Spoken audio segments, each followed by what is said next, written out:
အားလုံးမင်္ဂလာပါခင်ဗျာဒီနေ့ကတော့ကျွန်တော် Luminous 9လေးပထမဦးဆုံးကျွန်တော် unboxing လေးကျွန်တော်ပြပေးမယ် Luminous 9လေးဒီနေ့ကျွန်တော်ဒီ Monthly က Lumin တယောက်မှာလာတာပါဒါလေးကျွန်တော် unboxing ပြပေးရင်းနဲ့ကျွန်တော် Lumin ကိုဒါ review လေးပါတစ်ခါရိုက်ပေးမှာပေါ့နော်ဒီ9လေးကကျွန်တော်ဈေးမှာပြီးရောင်းပြီးပါတယ်ကျွန်တော်39သိန်းနဲ့ရောင်းလိုက်ပါတယ်အဲ့ဒါကျွန်တော်ဒါ post မှာလည်းတင်ပြီးတော့ကြော်ညာပြီးသားလည်းဖြစ်သွားတော့ကျွန်တော်နောက်ထပ်ကျွန်တော်ပြန်ဝယ်တဲ့ဈေးမှာကျတော့ဈေးဒါ39သိန်းဆိုတာကျွန်တော်တသိန်းတော့ရှုံးသွားတယ်လို့ပြောလို့ရတယ်ပေါ့နော်ဒါလေးကကျွန်တော်ပြဿနာတော့မရှိပါဘူးကျွန်တော်ကြောင်းပြလိုက်ပြီးသွားပါပြီဈေးမှာပြီးရောင်းလိုက်တာပေါ့နော်ဈေးမှာပြီးရောင်းလိုက်ကျွန်တော်စုခဲစီမြဲစီကိုကျွန်တော်ပြောပြစကားတစ်ခုတော့ကျွန်တော်ပြန်မရုပ်နိုင်လိုက်ပေါ့နော်ဒါပေမဲ့ဒီ brother ကိုတော့ကျွန်တော်ရောင်းပေးပြပါပြီနောက်ထပ်ထပ်ဝင်မယ်ဆိုလို့ရှိရင်တော့ဈေးနှုန်းအပြောင်းအလဲဖြစ်သွားလိမ့်မယ်အခုကတော့ကျွန်တော်39သိန်းကျော်နဲ့ရောင်းပေးလိုက်တယ်ဒါလေးကျွန်တော်အခုပြန် unboxing ပြပေးမယ် MLS SPEC 3350ဆိုတာဒီကောင်ကပြောမယ်ဆိုလို့ရှိရင် MLS SPEC ဆိုတာ US Department Defense ပေါ့နော် US Department Defense Military လုံးဝ commando တွေအတွက်ထုတ်ထားတယ်ဆိုတဲ့ဟာအမှန်ဒီ Luminous နိုင်တွေတော်တော်များများလဲကျွန်တော်တို့ကစစ်ဘက်ဆိုင်ရာ3နိုင်လို့ပြောလို့ရတယ်စစ်ဘက်ဆိုင်ရာ3နဲ့နိုင်ဒီကောင်က made in Switzerland စစ်ဘက်ဆိုင်ရာ3နဲ့ design တွေကိုအဓိကထုတ်တယ်စစ်ဘက်ဆိုင်ရာ3နဲ့နိုင် West တွေကိုအဓိကထုတ်တဲ့ company ကဘာမှာနာမည်ကြော်ကြားတယ်စစ်ဘက်ဆိုင်ရာနဲ့ပတ်သက်ပြီးတော့ပြောမှဆိုတော့ကျွန်တော်တို့ဒီက NATO တပ်ဖွဲ့ပေါ့နော် NATO တပ်ဖွဲ့မှာဆိုလို့ရှိရင်ဒီတိုင်ကြီးကလုံးဝစံချိန်နေအများဆုံး NATO တပ်ဖွဲ့ဝင်တိုင်း3နဲ့ brand လို့ပြောလို့ရတယ်ဒီထဲကနေပဲဒါကတော့ကျွန်တော် air ရော land ရောလောက gravity ရောအဆင်ပြေတယ်နောက်ပြီးတော့တူရဲ့ရေအနက်မီတာ300ဆိုတာကြီးရတယ်တော်တော်ကြီးကိုကျန်းတဲ့ရေအနက်မီတာ300ဆိုတာနော်တော်တော်ကြီးကိုကျန်းတဲ့ကျွန်တော် west သူက packaging ကလည်းအရန်ကို premium ဆန်တယ် fiber ဘူးလေးနဲ့အပေါ်ကလည်းကျွန်တော်တို့ဒီမှာ luminous ဆိုတာလေးကိုကျွန်တော်ဒီမှာဘယ်လိုပြောမလဲဖော့လေးနဲ့လောက်ထားပေးတာဗျာအဲ့ဒါလေးလည်းတော်တော်လေး premium ဆန်တယ်တော်တော်လေးဘူးလေးကအစတော်တော်လေးမိုက်တယ်သူ့ဘူးလေးကအစ28ပေါ့နော်ဒါ28ဒါချင်းကျွန်တော်တော့ဝယ်ပေးခဲ့တာပါဆိုတော့ကျွန်တော်တို့ဘန်ကောက်မြို့စံဖြော်ပေါ်မှာရှိပါတယ်ဒါလေးကကျွန်တော်ဒါဒီနေ့တော့ဝယ်ခဲ့တာလေးပါဒါပေမဲ့မမိုက်တာတခုကတော့နည်းနည်းတော့ပြောရမယ်ဆိုစောက်ကြီးစောက်ကျယ်နိုင်တယ်ဗျာသူတို့ထဲမှာဗီဒီယိုပေးမရိုက်ဘူးသူတို့ show လို့တော့မှဗီဒီယိုပေးမရိုက်ဘူးအဲ့ဒီစောက်ကြီးစောက်ကျယ်နိုင်တာကြီးတိတ်တော့မိုက်ကျွန်တော်အခုကOmega Struck ဆိုရင်ကျွန်တော်တော့ friendly ဖြစ်သွားပြီကျွန်တော်တွားမယ်ဆိုလှုပ်ရှားလုပ်လို့ရတဲ့ပုံစံမျိုးဗျာအနေစားတခုသားဒီကောင်အဲ့လိုမျိုးမဟုတ်ဘူးဒါ first time မို့လို့လာတော့မသိဘူးဗျာနည်းနည်းတော့ relationship ကတိတ်မကုတ်ဘူးပြောမယ်ဆိုဓာတ်ပုံရိုက်တာတော့မှဓာတ်ပုံဘုံတော့ပဲရိုက်လို့ရမယ်ဆိုပဲအဲ့လိုမျိုးဗျာရှိတယ်ဗျာကို customer တော့ကိုတွားဝယ်တဲ့လူတော်အဲ့လိုမျိုးဗျာဗီဒီယိုရိုက်မယ်ဆိုတော့တလောက်ပဲလုပ်တယ်ထားလိုက်ပါကိုလိုချင်ပစ္စည်းလေးကို order လက်ခံတဲ့ပစ္စည်းလေးရလာပြီဆိုတော့ကျွန်တော်ဒါတော့ဝယ်ပေးရမှာပေါ့နော်တော်တော်စီမှားလာဆိုသူတို့ရဲ့ relationship မကောင်းတာတော့ပြဿနာမရှိဘူးနိုင်ကြီးကတော့ဆောင်ရမ်းမိုက်တယ်ပစ္စည်းကတော့ဆောင်ရမ်းကောင်းတယ်အဲ့ဒါပဲစိတ်ဝင်စားတယ်ချားတော့ထားလိုက်တော့မရိုက်လို့ရမရိုက်တော့ဘူးโอเคဒါလေးခုပြမယ်သူ့မှာဘာလေးပါမလဲဆိုတော့ကျွန်တော်တို့ဒီမှာတို့ဗျာလီယွန်ကျိုးတစ်ခုအပိုပါမယ်ဒါလေးကဒီမှာတန်းဒါသူ့ရဲ့အဲ့ဒီကျိုးအပိုမှာလည်းကျွန်တော်တို့ဒီမှာ stainless steel ကောင်းအောင်မှာ luminous ဆိုတဲ့အသားစိတ်လေးပါပါတယ်နောက်ထပ်ဘာပါအောင်မလဲဆိုတော့ဒါတော့သူ့ရဲ့နိုင်ပေါ့နော်နောက်ထပ်ဘာပါအောင်မလဲဆိုတော့ဒီဘူးထဲမှာဘူးကောင်ထုတ်ကြည့်လိုက်မယ်ဒါကျိုးအဖြုတ်အတက်လုပ်တဲ့စကူလေးတစ်ခုပါတယ်ကျိုးအဖြုတ်တက်လုပ်တဲ့စကူဒါကိုလည်းနော်စကူနဲ့ပါနဲ့လုံးဝတေချာလေးထည့်ထားတယ်အဲ့ဒါလေးတစ်ခုပါမယ်စကူလေးပေါ့နော်ဒါလေးကကျိုးအဖြုတ်တက်လုပ်ဖို့အတွက်အဲ့ကျိုးအဖြုတ်တက်လုပ်တဲ့ဒီခေါင်းလေးရဲ့ဟို quality ဝါပဲတော်တော်ယူမိုက်တယ်နော်ဒါလေးရောတော်တော်မိုက်တော်တော်တာမန်ဟိုဘယ်လိုပြောမလဲတရုတ်ကလာတဲ့ပုံစံနဲ့ဘာမှမတူ weight ကိုကလေးပြီးတော့တော်တော်ယူပြ premium fee ကတော်တော်ယူရတယ်အဲ့ဒါလေးကဒါသူ original ပါတဲ့ဟာလေးရယ်နောက်ထပ်ဖော့ပါမယ်ဘာမှတော့မပါတော့ဘူးဒါသူ့ရဲ့ဒီမှာ senior နံပါတ်တွေပါတယ်ဒီမှာပါမယ်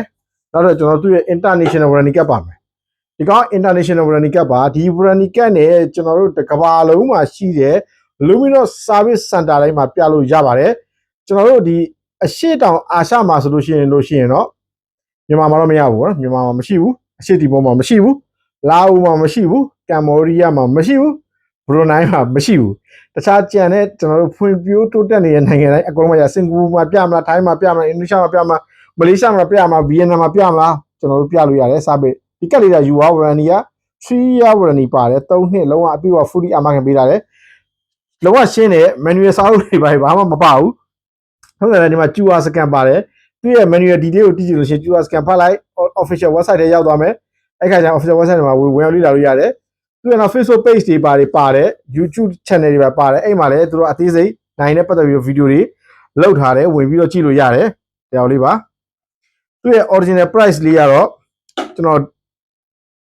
်ဘာ3500 original price ဘာ3500နဲ့900အဲ့ဒါကိုကျွန်တော်မနေကြီးကိုဘယ်လိုပြောမလဲဟို percentage show တဲ့နောက်ပြီးတော့ကျွန်တော်လည်းနောက် member ပေါ့ဗျာ member ဒီကအပေါ် base ကကျွန်တော်တို့ဒီမှာ တိုင်ပါတယ်ပဲဆိုတော့ဒီကောင်လှည့်လို့ရတယ်ဒီကောင်ကြလေးလှည့်လို့ရတယ်ဒီကောင်ကကျွန်တော်တို့တိုက်တီနီယမ်နဲ့လုပ်ထားတာလုံးဝတိုက်တီနီယမ်လုံးဝပြူဝတိုက်တီနီယမ်နဲ့လုပ်ထားတာဒီကောင်ကျတော့ကျွန်တော်တို့ကာဗွန်တော်မှဒီကာဗွန် material က luminous ကတူရဲ့မူပိုင် material တူရဲ့ကာဗွန်ရဲ့နာမည်ကိုသူကကာဗွန် NOx ဆိုပြီးတော့ပေးထားတာအဲ့လောက်ထိအဒီတေးကြတယ်အသေးစိတ်လုံးဝဒီကောင်လုံးဝပြောမှဆိုလို့ရှိရင်သူ့ထဲမှာတုံးထားတဲ့ movement အကုန်လုံးကသူ့ရဲ့ကိုပိုင်ဟာတွေပဲကိုပိုင်ဟန်ကိုပိုင် design ကိုပိုင်လုံးဝတခြားမြင်ရတာမရှိဘူးတခြား collaborate လုပ်ထားတာမရှိဘူးဒီ silicon strike ကိုကအစလုံးဝထူပိန်းပြီးတော့တော်တော်ကြီးမိုက်တယ်ဗောနော်ထူပိန်းပြီးတော့တော်တော်ကြီးကိုမိုက်တယ်ဒီကောင်ရဲ့တော့ die side ကလည်းဒီမှာ international standard die side silicon strike ရဲ့ကျိုး side ကလည်းကြီးတယ်ကျိုး side ကလည်း24အကျိုးတွေကလည်းဖြုတ်တက်လုပ်လို့ရတယ်သူ luminous ဆိုတာတော့စပယ်လည်းပေါ်တယ်စပယ်ပတ်လည်းပေါ်တယ်ဆိုတော့အဖြုတ်တက်လေလုပ်လို့ရတယ်နောက်ကျွန်တော်ဒီမှာတိုက်တဲ့အဓိကတော့ဒိတ်တစ်ပေါက်ပဲပါတယ်တခြားတော့ဘာမှတော့မပါဘူးအဓိကတော့ကျွန်တော်တို့အကျန်းခံနေဆိုတဲ့တော့ feeling ကိုပေးတဲ့နိုင်ပါတော့ military နဲ့ပတ်သက်ပြီးတော့ကျွန်တော် navy တွေမှာလည်းတုံးတယ် air force တွေမှာလည်းတုံးတယ်လေမောင်းတဲ့လူတွေမှာလည်းတုံးတယ်နောက်ဆုံးဒီကောင်နဲ့နောက်ပြီးဒီအနုပြူချားနိုင်တယ်လို့မဟုတ်ဘူးမကြသွားဘူးသူကကိုပိုင်ဟန်နဲ့ကိုပိုင်အနုပြူနဲ့ဆိုတော့အမြဲတမ်းကိုသူကအလင်းအောင်ပေးနေတယ်နောက်ပြီးတော့မှန်ရလဲ sapphire ဆိုတော့ sapphire ကိုမှ sapphire double လို့ရေးထားတယ်ဒီလို sapphire မှာ sapphire double လို့ပြောရတဲ့အတွက်မှန်အပေါ်အစင်းကိုတော်တော်ကြီးကျန်းခံနိုင်တယ်လို့ပြောရတယ်ဗျာအရင်ဘယ်လောက်ချို့ YouTuber တွေ high လဲဆိုလို့ရှိရင်ကြည်စံမပေါက်ဘူးလို့ပြောတယ်ဒါမှကျွန်တော်မစမ်းဘူးเนาะသူတို့ပြောတာချို့ YouTuber တွေကလည်း over တွေပြောရရှိတယ်ကျွန်တော်လည်းဘာလို့လဲအဲ့ရကြည့်နေတော့ကျွန်တော်တခုဆိုလို့ရှိရင်ကျွန်တော်လေးလာတယ်မိညာရတယ်ကြည့်ရတယ်ဆိုတော့အဲ့ဒါကျွန်တော်ကြည့်တယ်သူကကြည်စံမပေါက်ဘူးလို့ပြောတယ်ဒါတော့အာမခံဘူးเนาะဒါတော့သူတို့ရဲ့ဟိုဘယ်လိုပြောမလဲတချို့ကလည်း sponsor ပါနေတော့အရင် high ပြီးပြောတာလည်းဖြစ်နိုင်တယ်တချို့ကလည်းအရင်လွန်ကျူးပြီးတော့လူတွေစိတ်ဝင်စားအောင်ပြောတာလည်းဖြစ်နိုင်တယ်ဒါတော့ကြားဘူးနောက်ပြောပြတာပါအဲ့တော့တကယ်တော့မှတ်တော့ပြီးပါတယ်ကိုယ်လည်းမဆန်းဘူးပါဗျာဒါပေမဲ့သူက sapphire double ပါ sapphire bio sapphire တော့မဟုတ်ဘူးနော် sapphire double လို့ပြောတယ်အကျန်းခံတဲ့ဟာကတော့ကျွန်တော်တို့ကဒီ Swiss နိုင်ရေးမှာအကျန်းခံဆုံးနိုင်လို့ပြောလို့ရတယ်ဒီကောင်ကလည်းတော့သူထုတ်တဲ့ CD ဆိုတာလည်းအကောင်ကလည်း military use တွေကိုလုံးဝဦးစားပေးပြီးထုတ်တာပေါ့နော်သူ့ရဲ့ဒီရဲ့ဟိုဟာကိုမှကျွန်တော်တို့မရေးတာနော်အသားစိတ်နေတယ် carbon NOx ဆိုပြီးရေးတာသူက luminous ကထုတ်တယ်သူ့ရဲ့ material အကုန်လုံးက battery အကုန်လုံးကတော့ carbon NOx ဆိုပြီးတော့ထပ်ပြီးတော့ CD တစ်ခုအနေနဲ့ထပ်ပြီးထုတ်ထားတာပေါ့နော်ဒါကိုပိုင်ထုတ်ထားတာပါပဲဒီကောင် auto တော့မဟုတ်ဘူးကျွန်တော်တို့ quest ပဲဒါပေမဲ့တခဲတတန်းကကျွန်တော်တို့9နှစ်လို့တော့ပြောရတယ်သူ luminous မှာလည်း auto တော့လာတယ်ဒါပေမဲ့ auto ကတော့သူကနည်းနည်းဈေးကြီးတယ်ဒါပေမဲ့ military use တွေတော်တော်များများတော့ auto တော့မတုံးဘူးတခဲကပို့ပြီးတော့အချိန်မှန်တယ်အချိန်မီအချိန်တိကျတယ်ပေါ့နော်အဲ့လိုမျိုးအဲ့ကြောင့်တို့လည်းတခဲပဲအဓိကတော့တုံးတယ်တခဲပေါ်မှာသူဆွစ်ဇာလန်တခဲ9နှစ်ခံဆွစ်ဇာလန်တခဲကိုတုံးထားတယ်အထဲမှာပေါ့နော်သူရဲ့ luminous လုံးဝဟိုဘယ်လိုပြောလဲဒီနိုင်ကိုထုတ်ဖို့အတွက်ဒီနိုင်နဲ့ light တဲ့တခဲကိုပါသူတို့အဲ့လိုမျိုး choose လုပ်ပြီးတော့ထုတ်တယ်ဆိုပြီးတော့သူတို့ official site မှာရေးထားတယ် luminous ရဲ့ official site မှာအသေးစိတ်ကြည့်လို့ရှိရင် luminous နိုင်တွေ detail တွေရှိတယ်သူတို့ရဲ့ company profile တွေရှိတယ်အဲ့ဒါတွေလည်းလူကြီးမျိုးတွားပြီးတော့လေ့လာလို့ရတယ်ဒီ luminous ကပြောမှဆိုလို့ရှိရင်ကျွန်တော်တထေးပထမဦးဆုံးလွန်ခဲ့